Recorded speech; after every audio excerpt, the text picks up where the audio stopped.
तो सब लोग धानुका को पहले से भी जानते होंगे। बाकी मैं थोड़ा सा परिचय आपको और दे देता हूँ धानुका का। धानुका हमारे भारत की कंपनी है और भारत जैसे और भी कंट्रीज़ में इनका व्यापार है। दूसरा, इनकी खुद की फैक्ट्रियाँ हैं और इनके अपने रिसर्च सेंटर हैं, जहाँ से ये दवाइयों की रिसर्च करते हैं और आप लोगों तक दवाइयाँ पहुँचाते हैं। जैसे मनुष्यों में नई नई बीमारियाँ आती हैं, वैसे फसल में भी आती हैं। मैं सर का परिचय कराना भूल गया था। ये हमारे सर हैं मिस्टर अवनीश चंद्रा जी, ये डेप्यूटी जनरल मैनेजर यूपी और उत्तराखंड का पार्ट देखते हैं। तो ऐसे ही धानुका, हम बात करते हैं धानुका की, तो नई नई जैसे मनुष्यों में बीमारियाँ आ रही है ना, हम लोगों में नई नई बीमारी की कोरोना आ जा रहा, कहीं चिकनगुनिया बुखार हो रहा ना, ऐसे फसल में भी नई नई समस्याएं आ रही हैं। तो उन नई नई समस्याओं के लिए नई दवाइयों की निजात करना, फिर आप लोगों तक पहुंचाना, ये धानुका करती है। दूसरा, धानुका करीब जो है 72,000 जो रिटेलर होते हैं, 7200, उनके माध्यम से आप लोगों के बीच में मटेरियल को पहुंचाती है। धानुका एक ऐसी कंपनी है जिसका सीधा टाई-अप जापान से है। अगर हम टेक्नोलॉजी के माध्यम में बात करें तो जापान जो है सबसे ज़्यादा टेक्नोलॉजी वाला देश है और भारत से आज भी 20 साल आगे है टेक्नोलॉजी के माध्यम से। सही कह रहा हूँ? तो इनका जो टाई-अप है वो सीधा जापान से। वहाँ जो जिस दवा का रिसर्च होता है, नई दवा का, ये सीधा लाते हैं और आप लोगों तक पहुँचाते हैं। हमने भी कई प्रोडक्ट भी दिए, जैसे आलू में किरारी एक दिया था, लोगों ने यूज भी किया, उसके बहुत अच्छे परिणाम मिले। अब मैं आप लोगों को एक चीज़ पूछना चाहूँगा। हमारे देश में एक प्रधानमंत्री हुए थे 1965 में, क्या नाम था उनका? लाल बहादुर शास्त्री। उन्होंने एक नारा दिया था, क्या नारा था? जय जवान जय किसान। तो जैसे हमारे यहाँ जवान है, देखते हो ना कितना जवानों के प्रति हमारा सम्मान और बड़ा है। क्यों? क्योंकि वो हमारे देश की रक्षा करते हैं। धूप हो, छाँव हो, कैसा भी मौसम हो, बारिश है, तब भी वो खड़े हैं बॉर्डरों पे। क्यों? क्योंकि वो बॉर्डरों पे खड़े हैं, तभी हम सुरक्षित हैं। वैसे ही एक टाइम आया था, महामारी कोविड था, उस टाइम पूरा देश बंद था, लोगों को घर से निकलने की भी इजाज़त नहीं थी, था ऐसा। लेकिन 2 लोग जो थे वो ड्यूटी पे थे। एक हमारा फौजी ड्यूटी पे था बॉर्डर पे, और दूसरा जो ड्यूटी पे था वो था धान की। किसी भी फसल हो, आप अगर देखोगे तो 3 समस्याएं मेजर आती हैं, चाहे धान की हो, कपास की हो, मक्के की हो, सरसों की हो। पहली समस्या आती है खरपतवार की, दूसरी समस्या कीड़े की, और तीसरी समस्या फफूंद की। यही समस्याएं आती हैं। और उसमें से एक समस्या ऐसी है जो, क्योंकि वो हमारी जो कॉस्टिंग देते हैं ना फसल में, फसल बढ़िया प्रोडक्शन हो, अच्छी फसल फले फूले, उसका 70% जो खर्चा अकेले खरपतवार खा जाता है। लेकिन अब होता क्या है, जो मैंने देखा है 7-8 सालों में फार्मरों के बीच में रह के, कि किसी के खेत में अगर सूंडी लग जाए तो भागता भागता दुकान पे जाता है, कहता है दवाई दो भैया, ये तो खत्म कर दी फसल। यही होता है, आपके पास आते होंगे किसान। और अगर घास खड़ी हो तो क्या कहता है, कल निरवा लेंगे या दवाई लगा देंगे 2 दिन के बाद। यही होता है ना। ये साइंटिफिक डेटा है एक, जो कि वैज्ञानिक बताते हैं कि अकेले जो खरपतवार है वो आपकी फसल में 30 से 35% तक लॉस कर देता है। जो आप फर्टिलाइजर देते हो वो 3 गुना ज़्यादा तेजी से ग्रहण करता है। अगर आपने 1 किलो कुछ दिया फसल में, तो 750 ग्राम तो घास ले गई और बचा हुआ 250 ग्राम मिला फसल को। तो इसलिए देखा होगा, जिस फसल में घास की समस्या होती है वो मेन फसल वहाँ पे पनपती नहीं है, होता है ऐसा। तो अब हम बात कर रहे हैं धान की। धान की फसल में जो है खरपतवार के लिए आप लोग क्या यूज करते हो? छींटने वाली दवा वही करते हो ना, पानी वाली दवा। क्या उससे सारे खरपतवार रुक जाते? नहीं रुकता ना। फिर उसके बाद क्या करते हो आप लोग? 1 महीने बाद रेस्पाइरिवेक सोडियम का स्प्रे करते हो, नॉमिनी का, या अदरवाइज और कंपनियों के आते हैं, वही करते हो ना? तो वही करते हो। अच्छा, फिर उसके बाद सारी घासें मर जाती हैं क्या? नहीं जाती ना। मोथा तो रह ही जाता है, रह जाता है। धान में सेंपरा लगता नहीं है, तो मक्के में लगता है या गन्ने में लगता है। अच्छा ये बताओ, 1 एकड़ में अगर हम लेबर से घास निकलवाते हैं धान में, तो क्या कॉस्ट आएगी? 36 भाई, एक एकड़ की 6,000 रुपये आएगी। और अच्छा ये बताओ, जब अगर लेबर आपकी खड़ी फसल में घुसेगी तो उसका घाटा फसल को होता है कि नहीं होता है? भाई पौधे टूटते हैं। तो आप लोगों को कुछ अगर ऐसा दिया जाए, एक नई इजाद केमिस्ट्री है, मतलब जापान की है, जिससे कि आप धान जब मतलब ट्रांसप्लांट कर रहे हो खेत में, तभी उसको डाल दिया जाए छिड़कने वाली दवा के साथ। तो उसमें क्या है कि चौड़ी पत्ती की घासें, सकरी पत्ती की घासें और मोथा, अगर ये तीनों चीजें उगे ना तो कैसा रहेगा? बढ़िया रहेगा ना। इसलिए कि जब उगेंगी नहीं तो आपकी फसल में जो आपने फर्टिलाइजर दिया है वो खाएंगी नहीं, वो केवल और केवल किसको मिलेगा? फसल को। बिल्कुल। तो उसके दो, इसीलिए तो कह रहे हैं उसके फायदे कितने हैं। एक तो आपका लेबर का कॉस्ट बचा, फसल टूटने से बची, और तीसरी चीज ये जो आपने फर्टिलाइजर में एक मोटा इन्वेस्टमेंट करते हैं, डीएपी देते हैं, यूरिया देते हैं और माइक्रोन्यूट्रिएंट्स देते हैं, वो पूरी तरह से आपकी फसल को मिलेगा। तो इसी को देखते हुए धानुका ने एक प्रोडक्ट लिया है आपका, जिसका नाम है कैंपा। ये वाला जो प्रोडक्ट है कैंपा, ये जापानी प्रोडक्ट है। जापान की एक कंपनी है निशान केमिकल, ये वहाँ से लिया हुआ प्रोडक्ट है।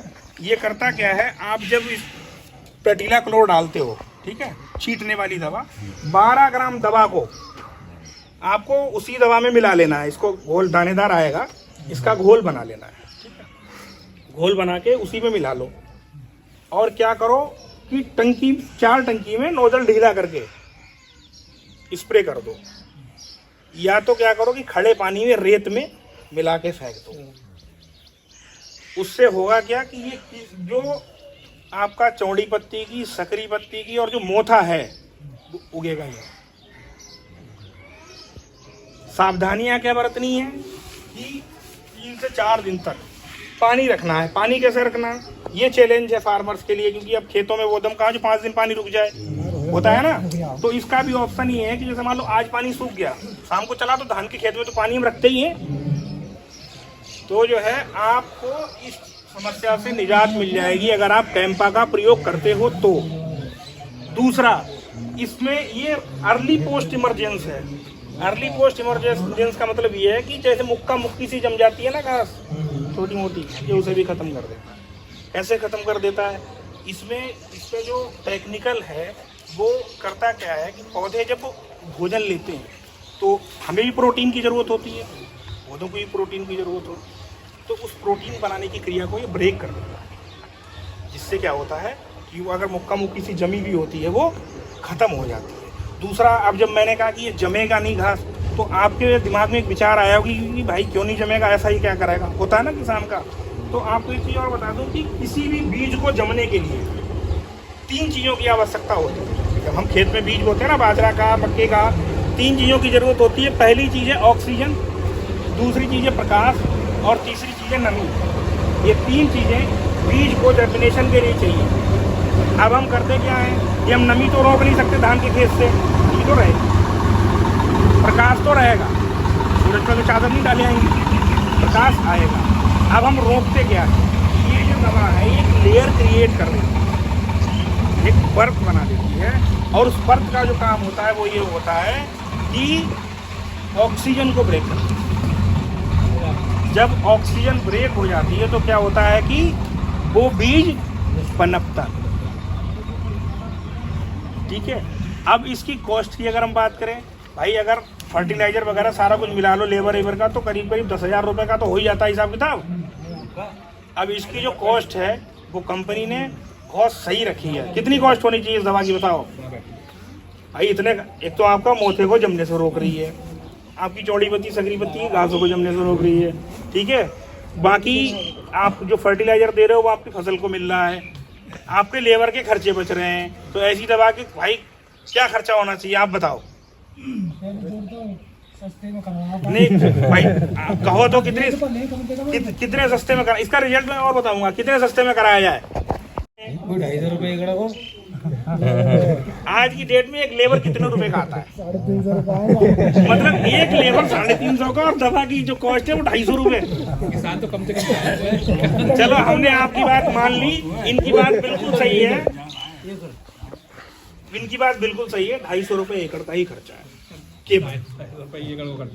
केवल 250 रुपए एक एकड़ का, एक लेबर की कॉस्ट भी नहीं है। और इसका प्रयोग शुरू कहाँ से करना है ये भी बता देता हूँ। अभी आप लोग धान डालोगे नर्सरी के लिए, डालोगे ना, इसका रिजल्ट चेक करने का सबसे बढ़िया तरीका क्या है कि आप नर्सरी में 10 से 15 किलो बीज के लिए आपको क्या करना है, 3 ग्राम दवा का एक पाउच आता है हमारा, सैंपल दबा दो तो ठीक है। 3 ग्राम भाई साहब ऐसा है, देखो सुनो, सैंपल कौन देता है, किस कंपनियों के ज़्यादा आते हैं, जो नया कुछ होता है और वैसा होता है। माइकोर के सैंपल हमने लगाए थे, किरारी के लगाए, कोनिका के लगाए थे, आपके गांव में तो लगा रखे हैं, पीछे वाले खेत में लगाया था। हाँ लगाया। तो 10 से 15 किलो बीज के लिए क्या करना है, 3 ग्राम कैंपा लाना है। और जैसे आप लोग जाली बनाते हो ना, उसके बाद धान फैलाते हो खेत में, उसी टाइम पे क्या करो, आधी टंकी में कैंपा को घोल लेना है और नोजल ढीला करके उसी क्यारी में जिसमें आपने पौध डाली है उसमें भरे हुए पानी में स्प्रे करो। पौध से ही घास नहीं उपजेगी, क्योंकि घास की भी शुरुआत पौध से ही होती है। मार्केट में बहुत तरह के प्रोडक्ट आते हैं इसी से मिलते जुलते, उसमें क्या रहता है कि वो तुरंत डालना पड़ता है। धान बिखेरने से पहले डाले, बिखेरने के बाद धान बिखेरते फिर ये बहुत प्रोडक्ट आते हैं कई कंपनियों के, उसमें और इसमें डिफरेंट क्या है, लोग कहेंगे अरे वही तो दवा है। उसमें जो इसमें जो टेक्निकल है वो है पैराइजोसल्फ्यूरान, उसमें वो 10% होता है WP वाटर पाउडर, इसमें पैराइजोसल्फ्यूरान 70% है WD दानेदार। फॉर्मुलेशन का बहुत बड़ा अंतर है और उससे इसकी परसेंटेज 7 गुना ज़्यादा है। उसमें चैलेंज ये है कि वो आपको उसी दिन लगाना पड़ेगा, इसमें चैलेंज ये, इसमें ये है आपके लिए बेनिफिट कि आप इसको पौध डालने के 7 दिन तक डाल सकते हो, आज डाल दो, कल डाल दो, परसों डाल दो, ये इसका फायदा है। पानी भरा रहना चाहिए। हाँ, पौध में पानी तो भरते ही है, उसी में आपको डाल देना है। तो इसका प्रयोग कहाँ से करना है, पहले नर्सरी में करो, फिर मेन फील्ड में करो। और इसका तीसरा प्रयोग एक और है, बहुत से किसान ऐसे होंगे जो कि सारे लोग तो ट्रीटेड नहीं करेंगे, सारे लोग कैंपा नहीं डालते, कुछ लोग ऐसे भी होंगे, तो ये खास आपके लिए है। वो किसान क्या करते हैं, जिसमें मोथा जम जाता है, तो मोथे जमने के बाद फिर दवा या तो बहुत महंगी आती हैं या तो फिर उखड़वाना पड़ता है लोगों को लेबर से। तो क्या करना है, जो आप दवा देते हो ना उनको समा के लिए, वेस्पायरिवेक्स सोडियम, उसमें ये कैंपा मिलवा देना है, खड़े मोथे को 6 दिन में खत्म कर देगा, ठीक है। अब एक दवा के 3 प्रयोग हैं। पहला प्रयोग कहाँ है, नर्सरी से शुरू करना है। 10 से 15 किलो बीज के लिए कैंपा कितना डालना है, 3 ग्राम। तो प्रयोग करने की विधि क्या है, धान डालने के बाद आपको इसका स्प्रे कर देना है 0 से 7 दिन तक। दूसरा प्रयोग क्या है कैंपा का, कि जब आप पानी वाली दवा डालते हो तो उसमें 12 ग्राम कैंपा को जो है उसमें मिला लेना है और कितनी जगह में स्प्रे करना है, 1 एकड़ में, नोजल ढीला करके, ठीक है। और जो तीसरा प्रयोग है वो क्या है कि खड़ी फसल में अगर मोथा मारना है तो आपको कैंपा का प्रयोग आप कर सकते हो, ठीक है। तो घास की दवा, घास उपजने से बचाने के लिए किस दवा का प्रयोग करना है, जैसे मोथा आपने बताया ना, तो मोथा जो कौन सी फसल में काम है, मतलब हर में थोड़ा हो जाएगा दवा। धान की बात, अभी बात हम धान की कर रहे हैं, केवल धान की, ठीक है। तो धान की फसल में खरपतवार ना उगे उसके लिए कौन सी दवा डालनी है, कैंपा। कैंपा की डोज क्या है, दवाई उसके साथ मिला के छिड़कने वाली के 12 ग्राम, ठीक है। 12 ग्राम का पाउच आता है, 3 ग्राम का पाउच आता है, 6 ग्राम का पाउच आता है। कुछ भी खोलना बांधना नहीं है, सबके पाउच हैं अलग अलग। सर आप आएंगे। अब एक हमारा एक प्रोडक्ट आता है जिसके बारे में सर आपको बताएंगे, और उस प्रोडक्ट को है क्या, खासियत क्या है ये बताओ। सर आप 2 मिनट, गोबर की खाद कितने लोग डालते हो अपने खेतों में? आप थोड़ी डालते हो, जैसे मान लो आपके पास 10 एकड़ जमीन है तो 1 एकड़ में डाल ली, 10 के 10 में तो नहीं पड़ रहा, 2 एकड़ में पड़ गई एक साल, 1-2 एकड़ में एक साल, नहीं है ना। दूसरा ये बताओ कि खेतों में पावर वही है क्या जो 5-10 साल पहले थी? नहीं है ना। कारण क्या है, ज्यादा ले रहे हैं, उसके बदले में दे क्या रहे हैं, केमिकल फर्टिलाइजर, और कुछ नहीं दे रहे हैं। ये दे रहे हैं, रामलाल ने 2 कट्टे डाले, हम 3 डालेंगे, DAP के चाहे खेत खत्म हो जाए, मतलब नहीं है, यही चल रहा है, रामलाल यही हो रहा है, यही कंपटीशन है। तो हमें जो एक्चुअल में जमीन को देना चाहिए वो हम नहीं दे रहे हैं। तो कुछ आपको ऐसा दिया जाए जो गोबर की खाद की कमी को पूरा करे और आपकी जमीन की पावर को वापस करे, तो कैसा रहेगा, बढ़िया रहेगा। तो उसी प्रोडक्ट के बारे में आपको पॉइंट टू पॉइंट जो जानकारी देंगे हमारे साथ। सर स्वागत है आपका। नमस्कार सभी किसान भाइयों को। तो सभी लोग धान लगाते हैं, साठा भी लगाया हुआ है, मतलब अभी धान लगा हुआ है, कुछ अभी लगाएंगे आगे। कब डालेंगे पौधा आप लोग? 20 मई के बाद। तो कौन सा वैरायटी ज़्यादा लगाते हैं? 1509 तो 60 ड्यूरेशन की वैरायटी है, कम दिन में तैयार हो जाती है। कितना 90 दिन में तैयार होती है, 60 दिन में 90 डेज में तैयार हो जाती है। और कितना प्रोडक्शन आ जाता है 1 एकड़ में? हाँ 4 तो कर लो ज्यादा एकड़ में 15 से 15 क्विंटल। हाँ 15 या तो काफी कम अभी उत्पादन हो रहा है, मतलब उत्पादन ये जो है बढ़ाया जा सकता है। क्या रीजन है, आपको क्या लगता है कि क्यों उत्पादन कम होता है?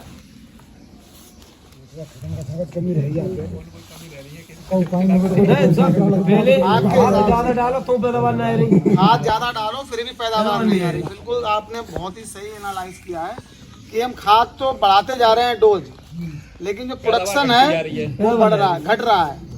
आप ये सोचो, आप में से कितने लोग हैं जो आलू लगाते हैं? बहुत लोग लगाते हैं आलू। तो आज से 15 साल पहले जाइए, 20 साल पहले जाइए, ठीक है। मैं भी, मेरे एरिया में बहुत आलू होता है, कन्नौज साइड में, मैं वहीं का रहने वाला हूँ। तो जब मैं पढ़ता था उस समय हमारे खेतों में हमेशा से आलू होता है, आज भी आलू होता है। उस समय क्या था, आलू में बोरे होते थे पहले, अब तो पैकेट आ गए हैं 50 किलो। उस समय 1 कुंटल या 90-80 किलो का बोरा रहता कुंटल वाले तो आता था। तो आलू निकलता था उसमें कि जो है 35-40 बोरे निकलता था आलू 1 बीघे में। एकड़ में जो है वही 200 बोरा आलू निकलता था, 200-250 बोरा आलू। उसके बाद फिर एक और बीज का पैकेट आया, 70 किलो के आसपास आया, वो भी उतना ही निकला।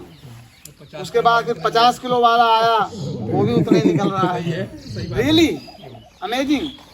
और पहले हमारा जो DAP वगैरह था ना, वो 1 पैकेट डालते थे 1 एकड़ में, मैक्सिमम 1 बोरा DAP जाता था। आज पता है आपको DAP हमारे यहाँ आलू में कितना पड़ता है? 5 कट्टा 1 बीघे में। एकड़ की बात नहीं कर रहा हूँ मैं, हमारे यहाँ जो आलू में कम से कम 2 से 2.5 पैकेट 3 पैकेट तक जाता है। 2-2.5 बोरी तक डालते हैं 1 एकड़ में, मतलब बीघे में 10 बोरी तक डालते हैं एकड़ में। तो DAP का तो कंजप्शन आपने 10 टाइम्स इंक्रीज कर दिया, जबकि जो प्रोडक्शन है वो आपका 50% डाउन हो गया है। तो उसके पीछे क्या कारण है मालूम है आपको? क्योंकि हमारे किसान भाई ये सोचते हैं कि जो चीज़ फायदा करती है उसको बोलते हैं उसी को करो। बोले इससे फायदा हो रहा है, किसी साल बोले मक्का का रेट अच्छा हो गया तो सबने मक्का लगा ली। फिर क्या हुआ कि मक्का 1000 रुपये कुंटल हो गया, 500 रुपये बिकने लगा, तो डर गए, बोले अब मक्का नहीं लगाना, नहीं तो मूंग लगाते हैं। तो मूंग लगाया सबने एक साथ, तो मूंग का रेट डाउन हो गया। तो एक डिमांड और सप्लाई का गेम है। इकोनॉमिक्स पढ़ी होगी आप में से कुछ ने, कि अगर डिमांड ज़्यादा है किसी चीज़ की और सप्लाई कम है तो क्या होगा? रेट बढ़ेगा। अब इसमें सरकार क्या करेगी? कुछ नहीं कर सकती। और डिमांड कम है और सप्लाई ज़्यादा है तो रेट ऑटोमेटिक घट जाएगा।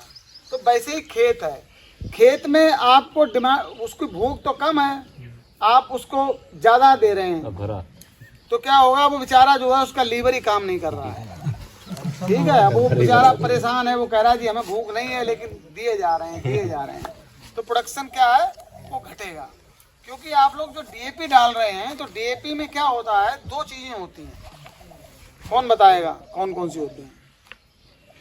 ये DAP की बोरी के ही पैकेट बने हुए हैं शायद। MOP की है, म्यूरेट ऑफ पोटाश है, DAP का बना हुआ है।